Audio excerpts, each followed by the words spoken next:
Bona tarda i benvinguts a la Rotonda. Avui encetem una ronda de programes que anirem fent al llarg de que ens queda de temporada per donar veu a associacions de malalties neurodegeneratives i també amb diversitat funcional. Avui tenim amb nosaltres a l'associació Amida.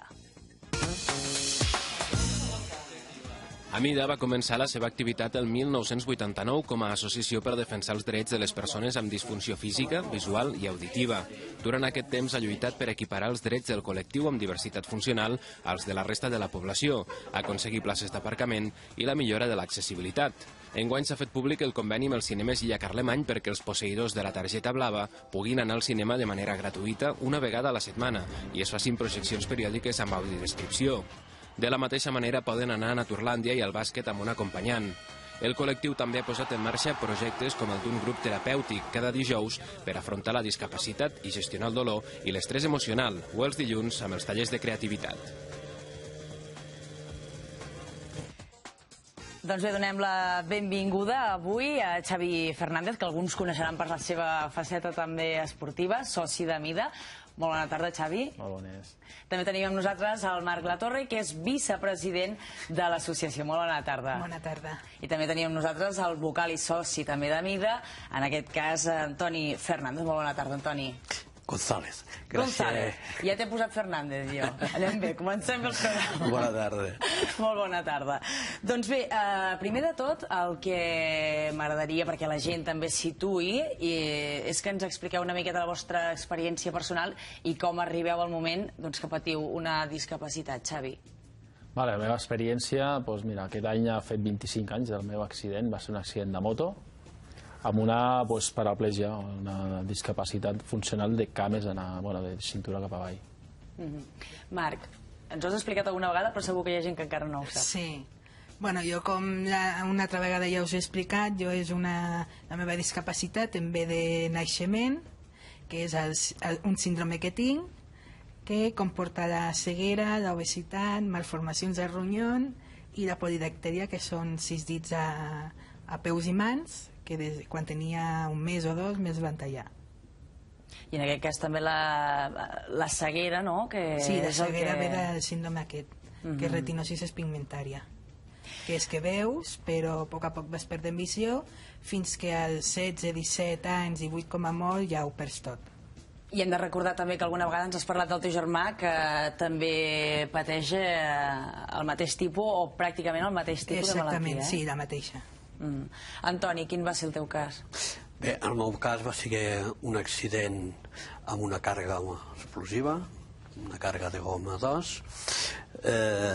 manipulant aquest producte, que d'una manera així altruista, fent una feina, no era la meva professió, no era un expert, ho havia fet alguna vegada, coneixia una mica el procés, però bé, em va fallar i em va estallar els dits. Llavors això va ser una pèrdua dels 2 globus oculars total, porto 2 pròtesis de vidre, l'explosió em va rebentar els tímpans, tinc una pèrdua auditiva d'un 87%, vaig aparellat de les 2 orelles, i el que físicament es veu, la mà, nas, etc. Déu-n'hi-do. A partir, en el cas, per exemple, del Marc, és un procés, podríem dir, d'adaptació, perquè mica a mica veu com va perdent aquesta visió i va patint tots aquests símptomes. Però quan de cop i volta et diuen, doncs, per exemple, Xavi, no podràs caminar més, què et ve al cap? És un període d'adaptació molt difícil, perquè tu estàs en un estat normal i de cop et veus que ja no estàs igual. De cintura cap avall ja no mous les cames, ja no ets el mateix, no? Llavors el procés d'adaptació és bastant difícil, però bueno, mica en mica la rehabilitació, el dia a dia, els mitjans que hi ha d'ortopèdia t'ajuden molt a tirar endavant, t'ajuden molt, encara que costi, no és el primer any, ni el segon ni el tercer, o sigui, has d'anar tirant i de mica a mica vas acceptant una mica el que et passa i adaptant-te una mica a tot el que tens. Hem de dir que avui aquí tenim 3 exemples de superació. Abans destacàvem la faceta esportiva del Xavi, però hi ha el Marc que treballa al Departament d'Estadística, si no m'equivoco, Marc, i l'Antoni, que és escultor. Déu-n'hi-do. Bé, jo en el meu cas, doncs, del dia a dia és molt llarg, no? I la meva sortida a nivell, diríem, d'equilibri psicològic i d'una manera de mantindre't físicament i actiu, doncs ha sigut aquest món, el món artístic. Faig escultura... I abans em comentaves que tu comences a ser escultor arran d'aquesta diversitat funcional que desenvolupes, no? Bueno, que desenvolupes, que et deixa aquest accident que vas tenir. Sí, jo de fet de petit ja tinc una certa habilitat i una certa tendència al caire artístic, no? Tenia molta facilitat pel dibuix, per fer coses manuals i bé, però sempre d'una manera bastant autodidàctica, i bé, quan m'arriba l'accident jo vaig a fer un estatge de rehabilitació a la ONCE a Sabadell, al centre Castellarnau, i allí ens fan treballar com a teràpia el fang, que el desconeixia totalment. El que havia vist o havia intuït com a fang era allò que trepitjaves al carrer quan plovia, i ens fan treballar el mimbre. El mimbre ja el coneixia, havia fet algunes coses, i això ho fan com a teràpia per desenvolupar el tacte, i alhora quan estàs fent una peça de fang que se t'ensorra i se't desfà, et poses nerviós, i hi ha una manera de provocar l'autocontrol, no? De saber-te autocontrolar. Bé, a mi és una cosa que m'estimula molt i m'agrada i m'ho passo molt bé, i quan torno a arribar a casa m'hi endinso. Oh, i tant. Un altre exemple, com dèiem, t'hem vist esquiant, t'hem vist amb el handbike. En quin moment dius... No sé, tu ja eres esportista, primer de tot? Bueno, era de petit. El Xavi? Era de petit. Jo, que vaig tenir l'accident amb 16 anys, que vaig tenir l'època escolar en la qual era bastant actiu, era atleta del cava i corria cross, però clar, després no feia gaire cosa. Sí que jugava una mica a futbol, però després, o sigui, el que és quan em vaig quedar en cadira, sí. Et va sortir la necessitat de... Sí, bueno, vaig entendre una mica que és la via d'escape, saps? O sigui, perquè una vegada fas esport i te sents, no sé, a mi m'ajuda molt a carregar piles.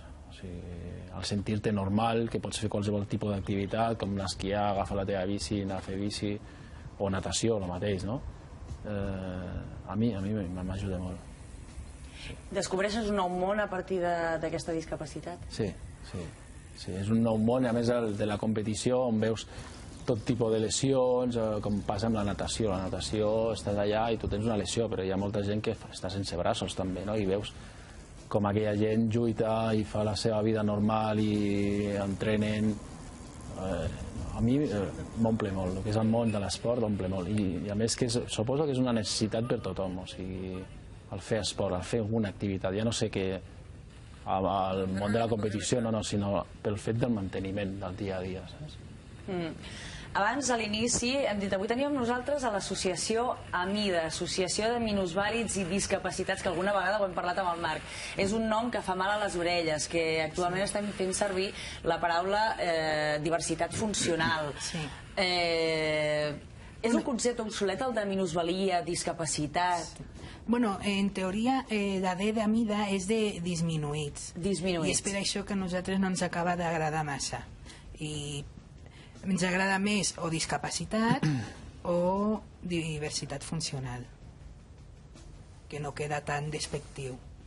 Hem de dir que... A lo que és FADEA, que és ara FADEA, abans era FADEM, no? El que t'explicava abans, Federació Andorrana d'Esports per Minusvàlids, i ara hem canviat la M per la A, que és FADEA, i és Federació Andorrana d'Esports Adaptats. O sigui, ja passa de ser el que és minusvàlid, la paraula aquesta, a ser adaptat, o sigui, perquè tu realment estàs fent un esport igual que qualsevol altre, però adaptat amb una cadira, adaptat amb unes coses que t'ajuden a fer aquell esport, però no perquè siguis minusvàlid.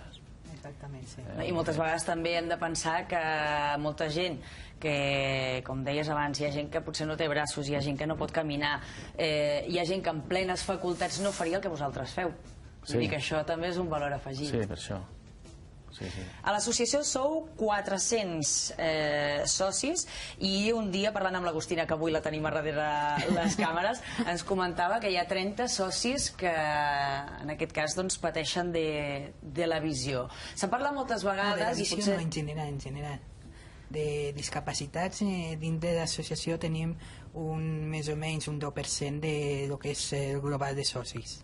I d'aquests hi ha un percentatge, hi ha 30 persones que pateixen, com dèiem, de la visió. És així? Sí, més o menys, sí. En aquest sentit s'ha parlat moltes vegades, i potser és la part més visible, d'aquest conveni amb la ONCE, no? Amb aquesta associació espanyola que sembla que es va treballant, però no arriba mai. En quin punt estem ara mateix, Marc?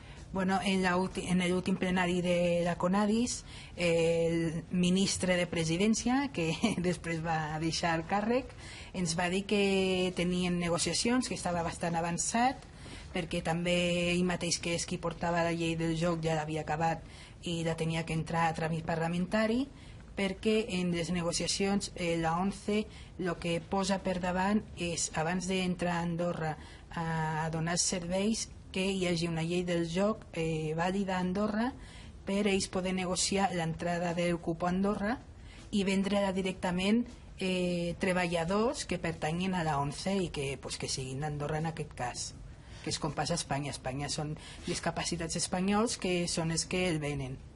I en aquest cas la venda dels cupons es quedaria aquí a Andorra a benefici de les persones que entressin a formar part de l'associació, andorranes o residents, en aquest cas hem d'entendre. Sí, sí, perquè, i a més és que el que recapta la ONCE no només és per a discapacitats visuals, perquè sí que la ONCE és exclusivament de sex, però després la pròpia ONCE té la seva fundació que engloba totes les altres discapacitats i el pressupost d'aquesta fundació surt del pressupost general de lo que és tota l'organització. I en aquest cas també donaria cabuda al col·lectiu, ja que parlem avui d'Amida, o s'hauria de disseminar aquesta associació en diferents tipus de diversitat funcional? No, bueno, un cop estigués l'ONCE establerta a Andorra i es pogués vendre el cupó directament amb ells, pues ells, abans, si tu et presentes a una oferta de treball d'ells per vendre el cupó, tu fas la petició, i si és sec seràs prioritari als demés. I després, pues, segons la discapacitat o segons el grau, o també miren una mica la part econòmica, si ho necessites més o menys. Es fa una valoració, no? Exactament, sí. Entre el psicòleg de la ONCE, la treballadora social i la tècnic de rehabilitació, entre tots fan una valoració per saber qui és prioritari. Hem de dir que eines com la ONCE que donarien possibilitat a tenir accés a ajudes, suposo també tipus de tractaments o... no? Sí, exactament. Anirien en aquest sentit. Hem de dir que... Perdona. Digues, Marc, digues. Sí, és que perquè actualment els que són andorrans només i no tenen una altra nacionalitat, que són molt pocs, només la ONCE els hi dona el servei de lo que és ensenyar-te a portar el bastó i aprendre braille, però has de baixar sempre a la delegació de Lleida, cosa que si la ONCE estigués a Andorra, el propi personal de la ONCE vindria a donar-te el servei a Andorra, perquè ara mateix és l'únic que donen a gent que són d'Andorra o que són de Gibraltar i aquestes coses. Bueno, de fet, aquí tenim dos casos, no? El Marc, que té arrels espanyoles, i l'Antoni, que abans ens comentava, a mi comprar material específic per mi em costa uns diners. Sí, evident. Cosa que jo, és a dir, jo tinc la nacionalitat andorrana a través del matrimoni. Soc d'originari espanyol, d'aquí de la província de Lleida, però al tindre la nacionalitat andorrana no puc estar afiliat a la ONCE. En canvi, sí que em van ofertar l'estatge, que era un estatge d'internat durant 3 mesos al centre de Castellarnau a Sabadell d'una manera totalment gratuïta. Vull dir, la ONCE ha col·laborat sempre amb els invidents del país, ens ha ofertat. Ara bé, quan nosaltres anem a comprar material en les seves botigues, els no estar afiliats paguem el preu que tenen de mercat, no disposem dels descomptes, i això representa doncs molt. Abans t'he posat un exemple. Per exemple, jo estic utilitzant i gasto molts metros, aquests metros flexibles que es trenquen molt fàcilment. Per qualsevol persona que sap el que és un metro flexible, te'l donen de publicitat a qualsevol lloc, o val 2 o 3 euros. Doncs jo un metro d'aquests em costa 45 euros. Total, perquè està gravat en braille. Clar, amb un descompte que et facin un 40%, carai, ja és una reducció de 16 o 17 euros. I això s'extrapola amb un bastó, amb un ordinador, amb qualsevol aparell que et pugui ofertar la ONCE. Sí, qualsevol ajuda en aquest cas és bona, deies, Marc. Per complementar el que deia l'Antoni, per exemple, el meu bastó a mi em va costar 36 euros, més després 6 euros de la contera, perquè la que porta ja de per si el bastó no és tan grossa com la que jo porto. I a una persona que no és afiliada a la ONCE li sortia per uns 50-55 euros. Dèiem que qualsevol ajuda és bona, i aquest any, gràcies a l'associació, ha vingut a Andorra la Fundació Step by Step amb un giny que permet, en aquest cas als discapacitats, o en el cas, per exemple, com del Xavi, que té una lesió medular, doncs poder caminar.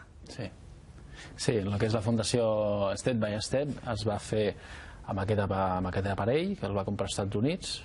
Són 120.000 euros que costa aquest aparell, i el que és el mateix centre de rehabilitació de Step by Step l'estan fent servir amb persones amb discapacitat B, paraplegia o tetraplegia, i els hi estan anant molt bé, perquè el que és amb una persona afectada amb una discapacitat com la nostra, el que és el fet de ficar-te dret, que és la bipedestació que es diu, t'ajuda molt a el que és a nivell sanguini, a nivell renal, els ossos, la descalcificació, i si pots fer una activitat diària, com està fent un noi allà en aquell centre, l'ajuda molt a mantenir el que és l'estat general del cos. Abans en imatges dèiem el Quico Vella, que és qui va poder fer la prova. Tu, Xavi, vas quedar sense poder-la fer per una qüestió de mesures de l'aparell i de les teves mides, no? Sí, jo també anava per provar-ho, el que passa que l'aparell,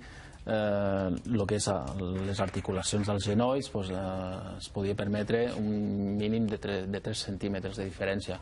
A mi em van detectar, 4 centímetres més curt una cama que l'altra, i no havia sapigut mai. No, però de fet em veig normal, no? I ho va provar el Quico, però de fet jo, per la meva lesió, jo em puc ficar dret cada dia, perquè tinc una espasticitat i m'hi poso dret, i jo la sensació de ficar-me dret la tinc. El Quico no la tenia. El Quico ja feia anys que no tenia la sensació de ficar-se dret i veure-se dret i caminant. I per ell va ser una experiència molt emocionant. Creieu que arribarà aquest conveni amb la Fundació, que es puguin fer aquestes sessions a la Fundació i que d'alguna manera la gent que normalment ha d'anar sentada i que no té aquesta mobilitat la pugui tenir més habitualment? Sí, jo crec que sí, les ganes hi són, per part dels dos costats, i es barreja una mica quan hi ha interessos o quan hi ha govern o institucions pel mig, com el que parlem ara, de lo que és el material de la ONCE, seria sentar-se en una taula i fer un conveni, i és que no hi ha interessos pel mig, seria fer un conveni i ells podrien gaudir del mateix preu que gaudeixen els que són espanyols o amb el passaport espanyol. Aquí igual, suposo que les ganes de treballar entre les dues parts hi són, llavors jo penso que serà fàcil. Sí, des de Mida tenim la intenció de mirar a veure si podem aconseguir alguna cosa d'aquestes. Per últim, acabem aquesta primera part. Abans, sense parlar, hem de dir, de la qüestió de l'accessibilitat. Parlem dels semàfors que porten el senyal acústic, parlem de voreres, parlem d'aparcaments on vosaltres ja heu fet molta feina en aquest sentit, però suposo que mai és prou, no? Sempre queden coses a fer, evidentment. Des de Mida es va aconseguir que es fes la llei d'accessibilitat. Això ja ha sigut una base. El que passa que després tot això sovint aplicar-ho, posar-ho tot a la pràctica, quan un edifici es fa nou o una obra es fa nova és molt més fàcil, però quan es té que rehabilitar coses ja més velles doncs costa més i bé, s'hi té que estar sempre a sobre. I inclús moltes vegades el que sol passar és que es fan alguns errors o algunes coses que no tindrien cap cost econòmic al moment de fer-les si es consultés amb els afectats. En quin món estem ara mateix, Marc? Quin és el cavall de batalla ara mateix en aquest sentit? Bueno, ara, com suposo que ja sabreu, m'han nomenat vocal d'aquesta comissió i aquest dilluns, dia 1, tinc la primera reunió i el que sí que ahir per la tarda vaig estar reunit una estona amb el senyor Borra, que és el secretari de la comissió, perquè em va posar una mica al dia de lo que era la comissió, lo que estaven tractant, el que havien fet fins ara i una mica tot. I està bastant avançat. Jo que abans, sense estar-hi allà i sense saber tanta cosa, jo era dels que deia que no feien res. I ahir el senyor Borra em va donar a veure que sí que hem fet molta cosa, però claro, sempre quan arregles una cosa surten de noves i el més important que em va comentar ell, que el que no es fa a Andorra i es tindrà que fer més sovint és el manteniment dels puestos, perquè hi ha moltes, per exemple, forats que porten molts anys. 1.800.000 euros és el que ha destinat el govern enguany a accessibilitat. Xavi, què demanaries? Jo demanaria potser una mica el treball en conjunt, no? Perquè tu te'n vas a alguna parròquia i fan la vorera d'una manera, no? Te'n vas a Sant Julià i dius, ostres, mira quina vorera més xula, planeta, amb rajola, saps? Les seves baixades, les seves pujades, bueno, està bé. Te'n vas a Andorra, amb alquitrà, vale? També te'n vas en camp d'una altra manera, te'n vas a la massana d'una altra manera. Saps allò? Que dius, hosti, perquè no hi ha una manera de treballar conjunta, no? O sigui, la rajola s'aixeca, doncs a vegades no és... L'alquitrà és el més fàcil, el més còmode, adaptar-ho tot una mica, saps? Que diguis, bueno, tu vens a Andorra i pots trobar la mateixa vorera a Sant Julià que la mateixa vorera en camp, que és la Canillo, igual. I no, te'n vas d'aquí a allà i són totes diferents, saps? O sigui, no hi ha una manera general de treballar, saps? Tot seria més fàcil així, no? Jo què sé, en camp mateix fan les voreres, doncs les fem, hi ha un estudi que diu que han de ser així, perquè a Andorra es fan així, seria tot més fàcil. I tant. Xavi, Marc, Antoni, hem arribat al final d'aquesta primera part. Per cert, aquesta tarda hi ha celebració dels 25 anys, l'associació que porta més anys a Andorra, en aquest camp. Que moltes felicitats per aquest quart de segle, que ho passeu molt bé aquesta tarda i que moltes gràcies també per haver encetat aquesta ronda de programes que farem amb tot el col·lectiu d'associacions. Nosaltres ara marxem